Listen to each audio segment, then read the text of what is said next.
Good Morning Night Vale is brought to you by The Disappearances of Lydia Fontaine, a new independently produced and crowdfunded 10-episode original audio drama. Set in a deceptively familiar world of electronic surveillance and machine-mediated communication, The Disappearances of Lydia Fontaine follows Lydia Ryan and her friends, lovelorn Ethan and wannabe internet sensation Dee, as they struggle to unravel the mystery of her mother's disappearance.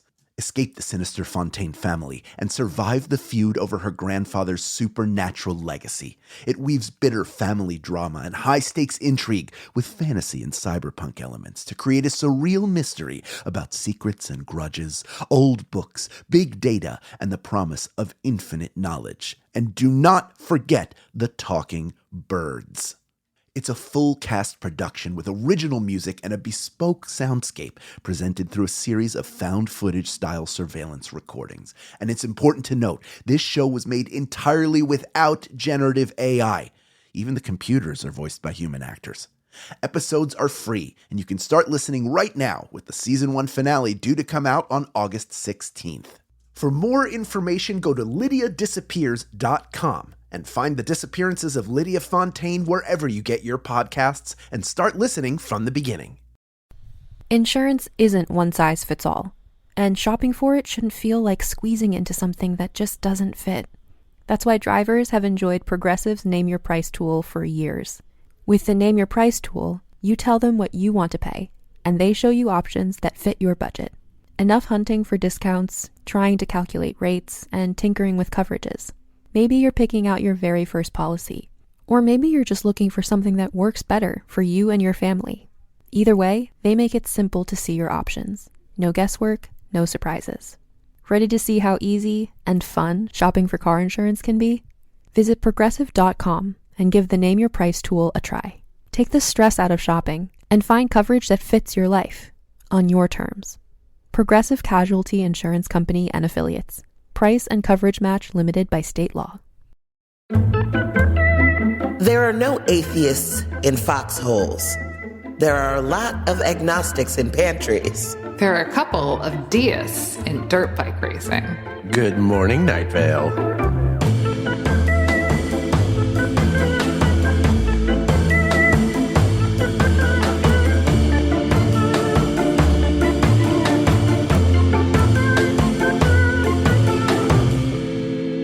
Speaking of the rapture, it's me, Mick. It's me, Hal. That's a reference to Rapture, the song. And I'm Symphony, and I'm caught up in the rapture of love with you here, and all of us here talking about Welcome to Night Vale, because we, as you all know, are cast members of the popular hit podcast, Welcome to Night Vale. I don't want to brag, don't want to be braggadocious. But we are talking about this because we love it, and we just love journalism, and we're trying to dig deep, into ourselves and into this show. We are recording on Wednesday, September 24th at 10:01 p.m. Central Time. Hence the rapture joke, which, right, when this comes out in 2 weeks, will not be funny. Well, no one will even remember it happened because we're at an incredible pace of news. Hey, Jimmy Kimmel, right? We'll be on to some new fresh show. Let's just say something that marks the time. Hey, Jimmy Kimmel just came back to his show last night. Yeah, yesterday. Yeah. Anyway, and none of us got raptured up. Nobody's raptured. This is episode 192. It doesn't hold up. Original episode description. Sometimes our favorite films don't stand the test of time. Let's talk about it. Let's talk about it. Let us talk about it this episode. So this episode was August 15th, 2021. This episode is the second episode of this season, and it is a Jeffrey episode, because some hints that it's a Jeffrey episode is that it's Lee Marvin heavy. Whenever we're evoking Lee Marvin, it's usually means Jeffrey. I believe Jeffrey was the first person to put Lee Marvin into Night Vale. So that's how we got here. And yeah, Cecil's at the movies. We're at his house watching an old movie. Things get weird.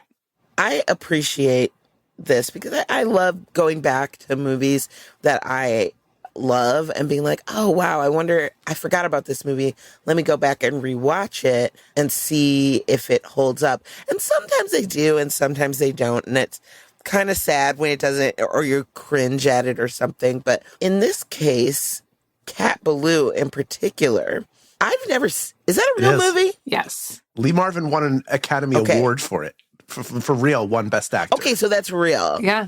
Considered one of the 10 greatest Westerns of all time, starring Jane Fonda. Yeah. Wow. 1965? Jane Fonda. Yes. Is that right? Yes. Okay. Dang. Yep, it's a Western. Well, apparently, Cat Ballou is different than Cecil remembers him watching when he was a kid, right? Or younger, rather.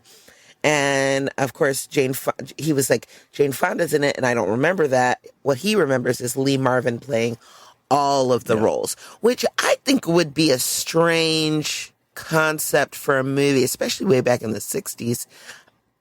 Like, has there been movies where somebody plays all the characters? Yes. Jim Carrey played all the characters for Christmas Carol. It was animated, but using like face scans. But I think he played pretty much every character in that. He at least played all of the ghosts and Scrooge. So it does happen. Well, because I know And the Eddie Murphy movies, yes. Eddie Murphy likes to, yes, like all the clumps. He loves. Norbit. He plays all the clumps. Plays a ton of characters in that. Coming to America is half the characters. Coming to America. The Nutty Professor. I really liked The Nutty Professor. Yeah. I think I've only seen that movie like one time. What? But I don't know. Yeah. I've seen it so many times. I could quote almost in its entirety all of those dinner scenes, which you can't. You shouldn't. Really? I shouldn't, but I could. Like it's that serious. Because does it not hold up? No, it just he says stuff that I cannot say. Oh, for sure. But also like just the different characters. No, this isn't the Clump movies. Is the Hercules, right? That is the Nutty Professor. Clumps, and then the Clumps was a spin-off. Clumps are the second. Yeah, he's Sherman Clump, and that he plays his entire family except for the youngest kid. Oh yeah. But him playing his mother and then his grandmother. His grandmother is like that's the top. All the farting too. Like because he's got he's missing teeth.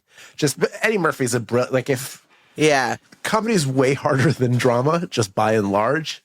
And the way he did it, where he would have had to have been basically improvising with himself repeatedly, is absolutely incredible. And it's as many comedic performances are overlooked for how technically adept he is at pulling it off, because he makes it look easy. My favorite Eddie Murphy playing, I love Coming to America. That's one of my favorite movies. I love that movie. And him, when he's like, sexual chocolate. That's my fucking shit right there. I believe the children are our future. Thank you very much. Give them help and let them lead the way. Oh my God. I love that movie so freaking much. Okay, I need to watch that. Tomorrow. I also love that during that, when they're passing the basket, Arsenio Hall's old barber puts his chicken wing in the basket because I thought it was the trash. And he puts it. He was not tithing that day. Yeah. Well, and so Jane Fonda, he finds Jane Fonda in this movie, but even though he thought Lee Marvin was playing all the roles, but weirdly enough, there is a ghost in the movie that he keeps seeing, or this man that he keeps seeing, and spooky ooky. Can I tell you, that shit freaked me out. Every time he would start talking about seeing the man, that is one of those horror tropes that freaks me out. Cause it's when you're not sure if you see what you see, and it has your brain second guessing or whatever. And I also wanted to make mention, before any of you creeps try and creep me out, I'm safe. No, there's no one here, and there's no anybody in here smiling with spooky eyes. But is there anyone in the back of mine, Symphony? Is there anyone over there? In that mirror up there? Shut up. Wait. Is there ever just a face in it? Yeah. Just a little, or just you just see, if this is the edge of the mirror up here, you just see No, don't do that. Bony finger with a nail. one of the scary things too in watching something that you've seen a bunch and you know how it's supposed to go, and then it goes a different way, like that sort of melting of reality, melting of your reality. That's something that's always super scary to me. It's like, this is not the way that I know it to be. And I think the way that they like kept spreading it out through, the segments every time they would go back to talking about the film, about Cat Ballou itself, and then keep bringing up this guy and like furthering that story was really interesting. And I'm glad for the breaks that happened in between, because it kept me from being like too little heart poundy. As for example, Joel Eisenberg, we remember him, throat spiders, got a nasty case of it. But the science is there, guys. The science is there. Yeah. They're able to cure the throat spiders. I know, with I can't say this. Aractemony. No. It's pronounced acetaminophen. Dating. Dated joke. Anyway, an arachnectomy. Arachnidectomy. Okay. Yes. The shit that they just send Cecil to read. Dude, okay. Cecil's just a man in his house, and he receives a script with that shit in it. When you get a script, for those of you out there who've never received a script from Joseph or Jeffrey, which I assume is most of you, we've said this on the pod a number of times, but there's not much direction. It's just because they trust us to make their words come to audio life, right? But sometimes they will send how you should say it in parentheses, but rarely. I'm trying to remember if I ever had anything with that. When you say not much direction, you're being very generous, because it's 0. And that includes there's no stage direction by and large. There's often no due date. There's no due date. Yeah, if you could give it... Joseph's gotten a lot better when he sends me stuff of if we can get it by the end of next week. I'm like, all right, great. And then I send it along and hey, let me know if you need anything else, or does this work for you? And then a month later, it's out in an episode. I'm like, oh, I guess they were fine with that. I said something bad recently accidentally. It was credits, and I took 2 takes of the proverb, and I always edit stuff out. I didn't edit out the second take, and John didn't check it. It just went to print. And then Bree was like, there's 2 takes of the proverb. So. Oh no. Not your fault. Oops. It happens. Did they fix it? Yes. Okay. That's funny. Yeah, we fly by the seat of our pants here. You're welcome to Night Vale. But we make it happen. And we like to thank Bree Williams for actually listening. Thanks, Bree. You're great. But yeah, occasionally I've gotten it, mainly because of if they want me to say something funny. Like one time I had this is what pops out into my head. I had something where I had to say, it said coyote on the page, but they wanted me to say coyotes. So they put it in parentheses. But that was literally the only note like that I've ever gotten. Until I just did a bonus episode and I had to say Bowie knife. But I'm like, isn't that just how you say Bowie knife? But I have the toughest time. They don't give any pronunciation for the names. I just have to freaking figure it out sometimes. I'm like, is this how you say this? I usually Google it. Yeah. Use Professor Google. No one gives me any pronunciation for the weather names. So if you're out there submitting your weather to us, if you want to give me a phonetic of how to pronounce your band name or your last name, that'd be great, so that I don't have to go hunt it. Fully. Or I don't have to ultimately fuck it up. Or if your song that you're submitting has a non-traditional name, like a word that doesn't exist, if you want to send me how that pronounces, that'd be rad too. Thanks. You're not going to hurt her feelings.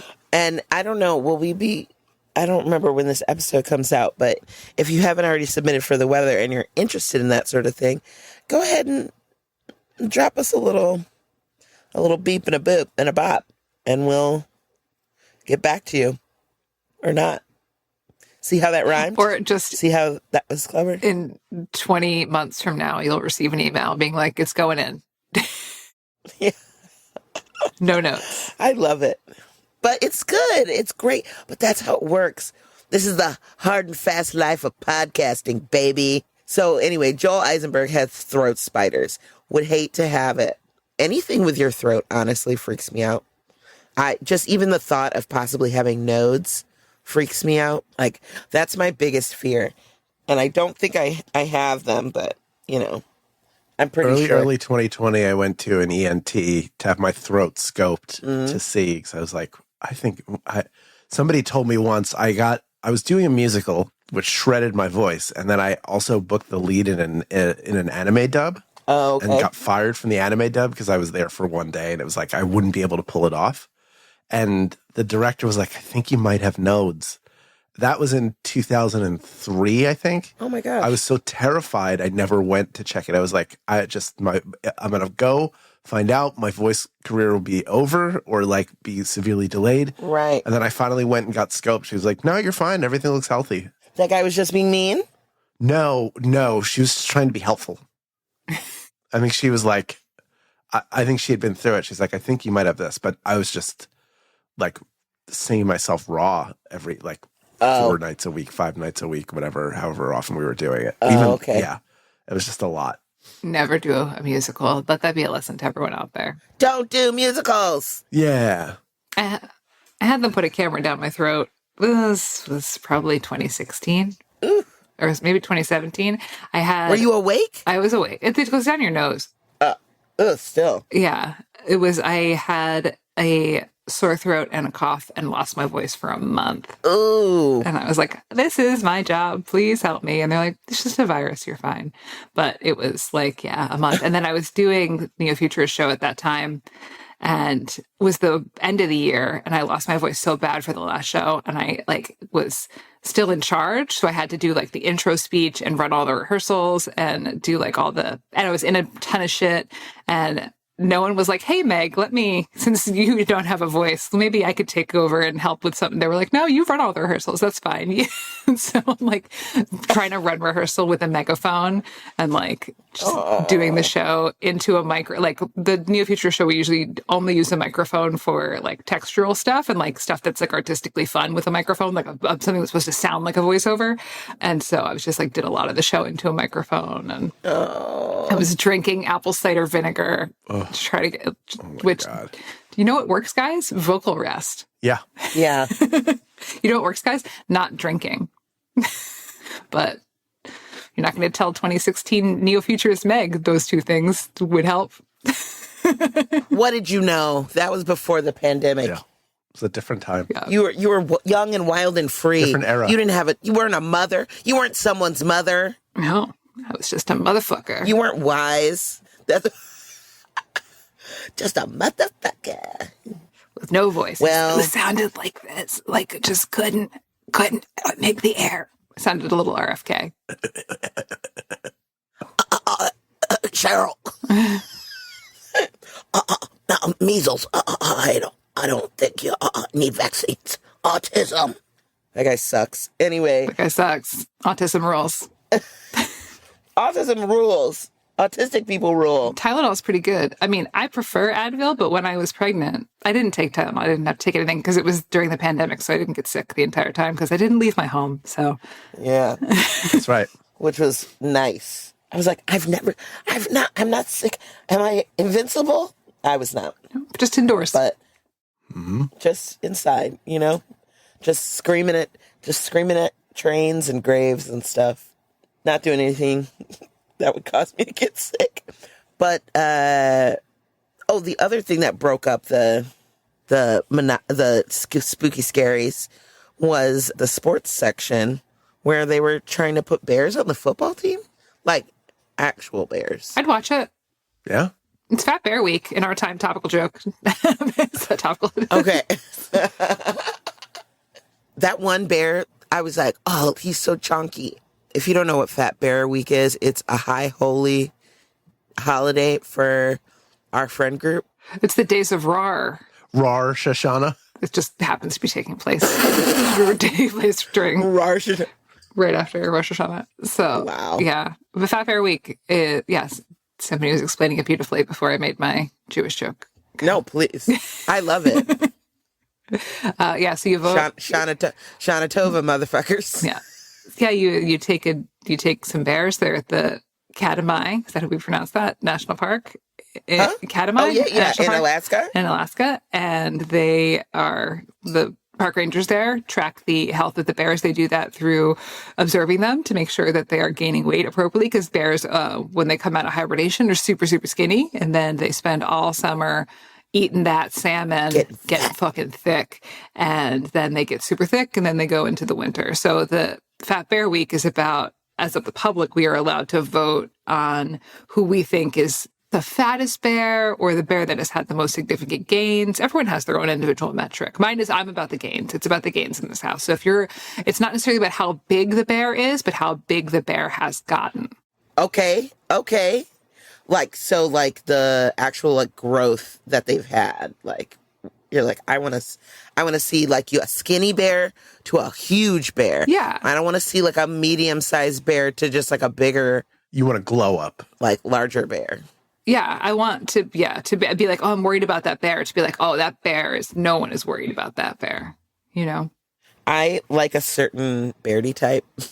I'm when they're real chunky and jiggly. When they look like they have fake muscles, almost. I love that. I'm like, oh wow, you're so fat. But I'm happy. I'm happy for them all. Yeah, do you know what I mean? Because it says that they're eating. I like when you look at the bear, you're like, it's just a regular sized bear, and then you realize that it looks like a bear head on a hot air balloon. That's really special. You pull back and then you see oh, he chunky. Look at that. That's good. Yeah. That's good stuff right there. Deceptively. And then once you see, you can't unsee, and the bear just keeps getting bigger every time you look. Yeah. So keep looking at those bears, even if whether they're on or off a football team.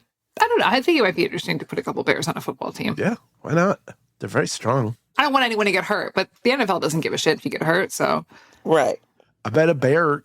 Yeah, they don't care about those boys' brains. Would a bear have done as good a job as the Eagles' Jordan Davis of blocking a field goal, then scooping and scoring to win a game at the last minute? I don't know what that is. Who is Jordan Davis? He's a defensive tackle for the Eagles. He's an eggle? He's a big ol' eggle. Fly high. Yeah, I don't know who that is, but I'm excited for that boy too. He's great. You would like him very much if you saw him. He's just seems like a very... Is he hot? Seems very excited to be a football player. Oh. And super smart about it. That's nice. So, I love when people love their job, you know? Yeah. Like all of us. Loving our job. Yeah. I like how Carlos falls asleep during movies. As the person in the relationship that falls asleep during movies, I feel so seen. Absolutely. I'm definitely that person. Yeah, I can be. We take turns. It depends.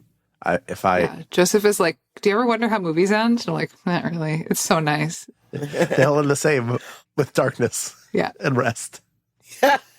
Honestly, sometimes it's not even that the movie is boring or anything. It's just you're comfy, you're all snuggled up, you've got probably had a snack or some sort of treat, and you've got a little drink, and you're all snuggled up and you're watching a thing. It's light, the glow of the TV or whatever is glowing at you.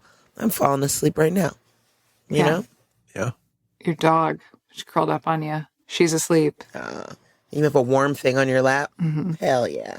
Yeah. But for the best worst, I occasionally will fall asleep during a show that we are critiquing, and we leave that's part of the experience. I'm not going to go back. I mean, I have gone back and watched stuff just to be on it, but I think it's important to include it. But yes, I did fall asleep. And was it the show's fault, or was it my fault for having a 4-year-old kick me while I should be sleeping?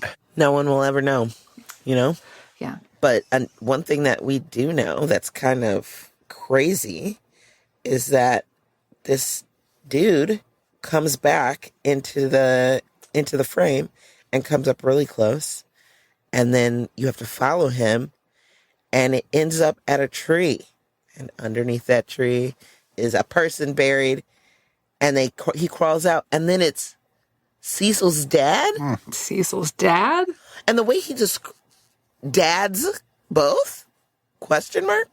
And not cool gay dads. There's just maybe some sort of double situation, but one was younger, one was older, no?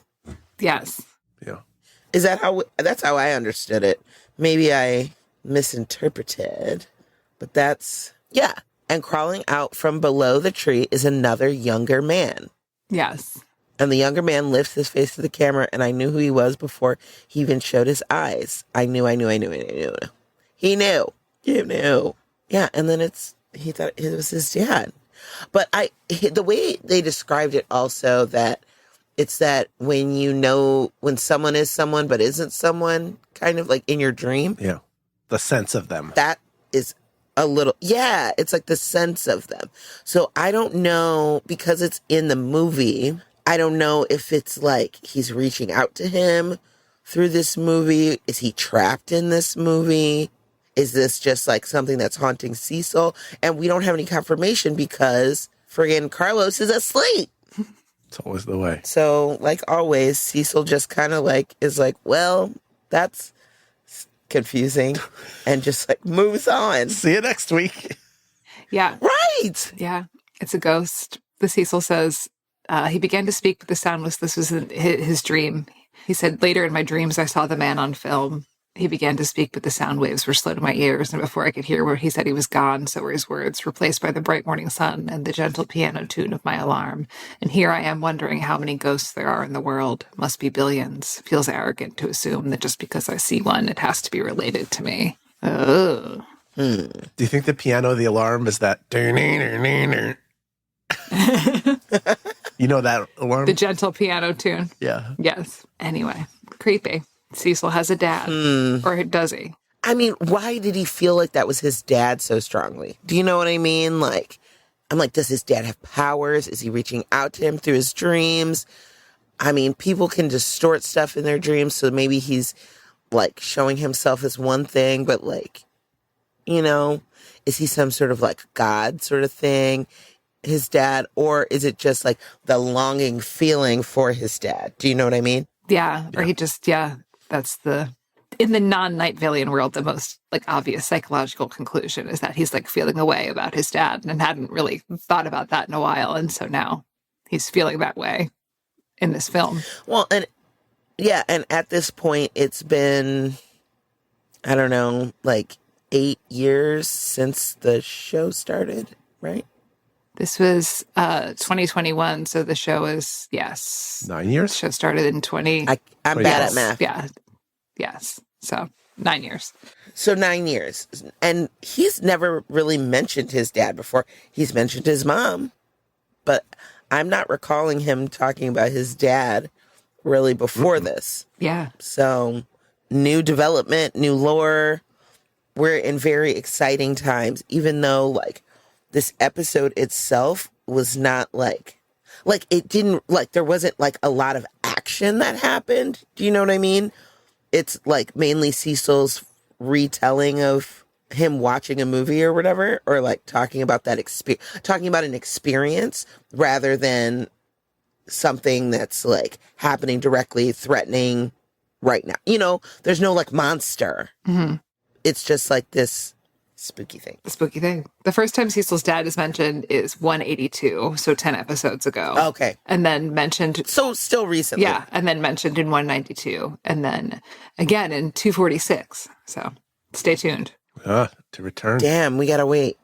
Okay, well, I'll be patient. And I'll be talking about the weather. Up next, we hear from fans and friends of the podcast, but first, a conversation about this episode's weather, which was Pocket Scheme by Brooke Pridemore. Pocket Scheme. Hold on, I was going to look this up because I was like, what the heck is a pocket scheme? Is that like a term? Mm-hmm. It is now. Do you know what I mean? Like, it's the title of that song. Right. If it is, I've never heard it before. Doesn't mean it doesn't exist. I'm not familiar. No, yeah. I'm like, I've just never heard that like term before. So I was like, is that a thing or is that just like a euphemism for whatever a pocket scheme is? Or is it one of those things where you like have a little something and you're like, you want to see what's in my pocket? Hey, let's define what a pocket scheme is ourselves. How about that? But I did enjoy this song. I thought it was interesting, and I probably wouldn't, this type of music is not necessarily my preferred genre, but I liked it. I think I was really caught up in what the heck a pocket scheme was. Brooke Pridemore has been our weather before. They were our weather on episode 102, Love is a Shambling Thing. They are a New York City-based singer, songwriter, performer, lead vocalist. They are affiliated with the anti-folk movement.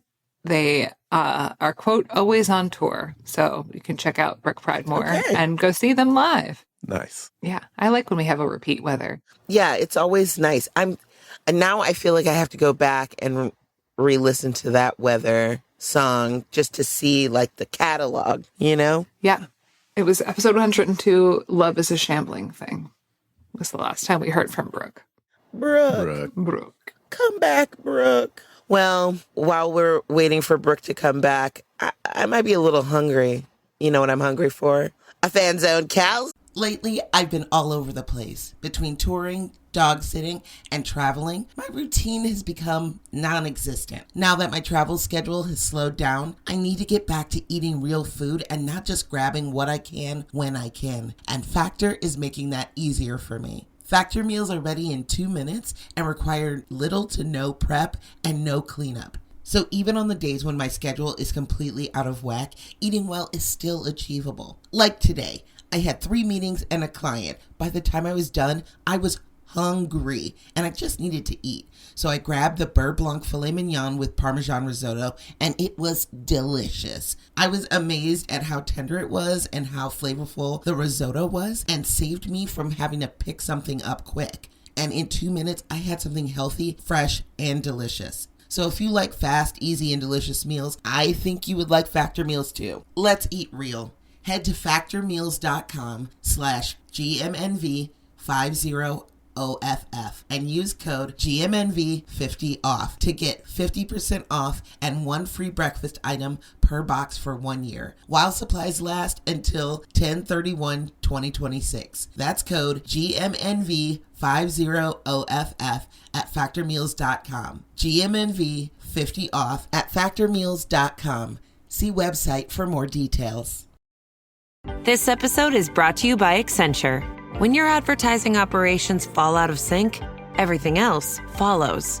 Spotify and Accenture are working together to reinvent the rhythm of ad sales, using automation, analytics, and smarter workflows to simplify campaign delivery and access better data across the business. The result? Less time spent on operations, more time connecting brands with the moments and fandoms that matter most.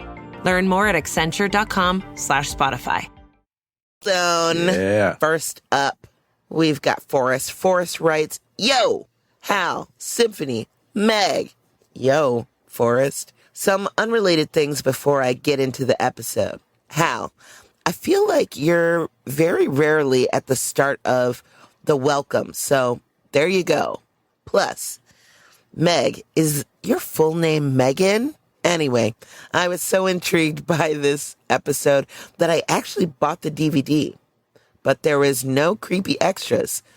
I also loved how Carlos falls asleep watching movies. It's so cute.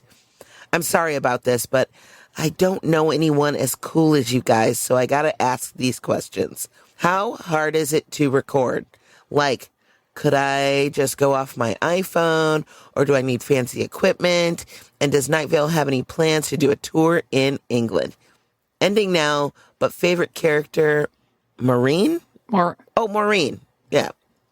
The way they spelled it, it's Maureen. Okay. But my favorite character is Maureen, and I can't believe you have Mara Wilson on your cast. Bye. Thanks, Forrest. I think Hal and Meg can answer those questions. If you could record on your phone in the backseat of your car, and it will sound just fine. The beauty of podcasting, if that's what you're interested in getting into, is that the barrier to entry is incredibly low. You could spend a ton of money on a bunch of equipment. You could use your phone and record it as a voice note. There are a lot of different ways to do it. So explore the one that works best for you is what I would say, what's most reasonable for you. True story. My name is Megan. You're correct in that assumption. And then Hal being at the start of the welcome. I'm wondering if what you're referring to is when we intro ourselves at the beginning of the episode. Yeah. And I will say that Yeah, it's just a straight up rotation. Just every third episode, it's going to be one of us. In the script, I just copy and paste. The person who's at the beginning goes at the end. And I usually forget when I'm at the beginning. Usually whoever's at the beginning forgets and is waiting for the other two people to talk. I rotate us in the segments just to keep it spicy. Yeah. You never quite know. So stop listening to 2 out of every 3 episodes and you'll hear me more at the beginning. I'm going to give you guys an update about England. I had a meeting with our booking agent in March at 7 in the morning. This was March at 7 in the morning. And she was like, I'm going to get back to you in 2 weeks for the routing. And it is currently almost October. So that's how we stand on our England tour. Just waiting to hear back on that. A Trump 2 weeks. Waiting on those routes. Yeah, waiting to hear back from our European booking agent. It's been almost 7 months. So I wouldn't hold your breath, but we always are trying to get back there. So hopefully. And yeah, Mara rocks. Anyway, all right. We have Eden. Eden writes, greetings to Night Vale. I thought I would submit some theories I've been mulling over regarding Cecil, his parents, and the woods. I think my favorite plot thread in Night Vale is Cecil's bizarre relationship to mirrors. So, of course, my favorite episode has been Go to the Mirror. As someone who watched too many horror films as a kid, I've also developed an aversion to mirrors, so I sympathize with Cecil on this. In Go to the Mirror, Cecil describes a strange reptilian creature appearing behind him in the mirror and says there are drawings of apparently the same type of creature in the book his mother left him. If all conspiracy theories are true in Night Vale, it could stand to reason that this is one of the reptilians that are said to secretly run the government. But these creatures' connection to the mirror, Cecil's mother, and Cecil himself implies another thing. I theorize that, as an oracle, Cecil's mother foresaw something that made her wary of reptilians, which she documented in that book. As a side note, I think Cecil inherited his mother's oracular powers, which would explain his seeing omniscience. Now, as if oracles and reptilian overlords weren't out there enough, I have a theory that is even more coast-to-coast AM flavored. Cecil's father is an alien. In the episodes It Sticks With You and It Doesn't Hold Up, Cecil's father is explicitly connected to a specific tree, which I believe to be the tree that Cecil ventures into, wherein he hears owl noises. In UFO lore, owls are supposedly avatars for alien entities. So my hypothesis is that Cecil's father was an alien, was killed by the reptilians for some super conspiracy reason, and the tree we see associated with him is actually the entrance to an underground alien base. This would also explain why Cecil keeps losing his memory after entering the tree, as the aliens might be wiping his mind in order to protect their secrets. Well, that was a very Agent Mulder line of thinking, but basically those are my thoughts. Thank you for your time and good night. Night Vale, good night. Eden, what a theory. And I get it. Wow. I'm totally in. I'm 100% in on this theory. Cecil's dad is an alien. I love that. I'm in. I mean, the owls. It would make sense. Brain wiping. Right. And also, the owls, the memory stuff. That is the part that I'm like, because funny stuff happens, especially when you see sci-fi type movies and stuff or read about sci-fi stuff. People's memories are very spotty from their interactions with extraterrestrials. So I think you could be onto something, Eden. The owls are not what they seem. Tegan writes, good morning from Canada. At the beginning of July, I took a trip out to a farm store in order to get some fresh local pastries and produce. While browsing the refrigerated items, I was excited to spot some bottles of orange milk. Upon further research, it turns out I didn't throw up. Thank you. Upon further research, it turns out that a local dairy farm releases different flavors of milk throughout the year, and the flavor for July just happens to be orange creamsicle, hence the orange-colored milk. Their website, if you were curious, https://www.sergeantfamilydairy.ca/products. That's nuts. They do have different, seasonal, and July is creamsicle month. I went and checked it out. While I cannot comment on the flavor, I'm going to give you the Canadian pronunciation, which I find so wonderful, of this particular milk, since I, like Symphony, am afflicted by the curse of the dairy revenge. Yeah. I doubt that warming it up, as mentioned in episode 56, Homecoming, would make it taste any better than drinking it cold. Right you are. My question for all of you is this. What strange or unexpected things have you encountered while browsing the wares of local artisans and farmers? For example, one Halloween season, I recall encountering pumpkin-spiced cheese at a local supermarket. Stay awesome. Sincerely, a classically trained librarian. P.S. At the bottom, I have also attached 2 pictures of an orange cat that would come visit the house I spent my days of library school renting. My roommates decided to name them Pizza Bite, since we had no idea what their actual name was, and they would constantly wander over and take naps in the backyard. There's Pizza Bite curled up by a foot. Pizza Bite? That's cute. That's like a calzone. That is a cat calzone. That's no bite. It's a cat zone. It's a cat zone. Honestly, yeah, that cat does look like a cat zone. Or a cat swant, like a croissant. Mm-hmm. Croissant cat. As for finding weird stuff, I feel like if you go to a farmer's market, you'll always find like one person selling something weird. And weird can mean just something you don't frequently encounter. Pumpkin spice cheese is a little bit weird, but also in the year 2025, our flying spaghetti monster, it feels like the only thing that is not pumpkin spiced is pumpkin itself because it's already pumpkin. So everything gets the pumpkin spice treatment at some point or another. It's the new bacon. Remember when bacon was like the biggest? Everybody was like bacon wallet. Now it's pumpkin spice has overtaken bacon as the thing the internet loses its mind over all the time, even though there's a season for it. I feel like people used to do bacon weaves all the time, like bacon weaving around different various types of meat. When are we going to get back to turduckening? When will the chirpumple This is our year, guys. return? Fisting multiple fowls. I feel like I've come across lots of strange and unexpected things. I mean, recently on a trip with Hal and Symphony, we came across some baked goods that took us by surprise. I'll just leave it at that. The Alala berry? I was at that same store. It was there, but it looked like something. Oh, yeah. No, that was... We're going to save that. We're going to keep that between explicit. us. Keep that between us. But yeah, I feel like the people are on tour are always buying some weird stuff. There's always like a jar of pickled garlic or like something just, pumpkin spice pickles. Oh, actually, on this trip that we were just recently on, at the end, we stopped in that town, San Simeon. Was that San Simeon or where was that? Oh. Do you remember? We stopped in that town and then went in that candy store. San Luis Obispo. Right? Yes. San Luis Obispo. Slow. St. Louis Obispo. Yeah. Pepto-Bismol. Yeah. And I got a bunch of weird pickled things. Like I got a pickle Rick in a bag. Basically, it was just a bag that looked like Rick from Rick and Morty. And it's a pickle. I got gummy Clausen pickles. I have not eaten that yet. I'm just steeling myself for the strange texture that I'm going to film myself. So as soon as I do that, we'll post it maybe on our Patreon as well so that you all can see my shame. Well, there you go. Follow the shame. Thank you all for listening. Get ready and do some advanced reading because the next episode, or listening, I guess, we read the transcripts as we go, as we're also listening. You may do that too. I don't know your life. It helps comprehension. Anyway, next episode, either way, is going to be team having fun. Until then, good morning, Night Vale. Good morning.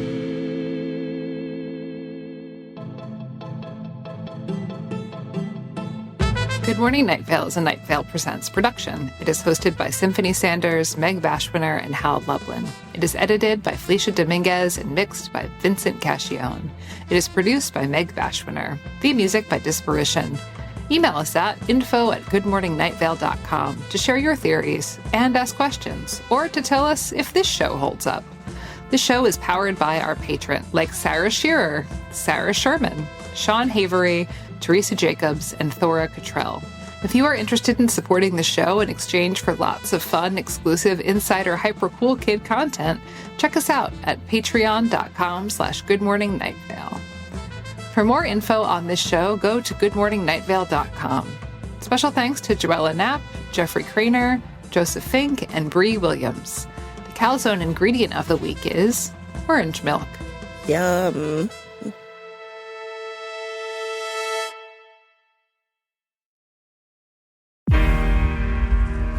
I'm not giving up. I am selling the building. The final season of FX's The Bear. The restaurant is flooded. Everything's either going to be okay. No, stop! Or not. We are outgunned and we are outmanned, but we have each other. FX's The Bear, the final season. All episodes now streaming on Disney+. At ZocDoc, we know being a healthy adult is like living in a video game. Every day has side quests, taxes, laundry, birthdays, and just when you're leveling up, you have to book a doctor. The insurance portal crashes, they put you on hold, your doctor doesn't take your plan, game over. We see you, so we made booking a doctor easy. Download ZocDoc, search by specialty, insurance, and availability. Book instantly, no cheat codes required. Find a doctor you love with ZocDoc.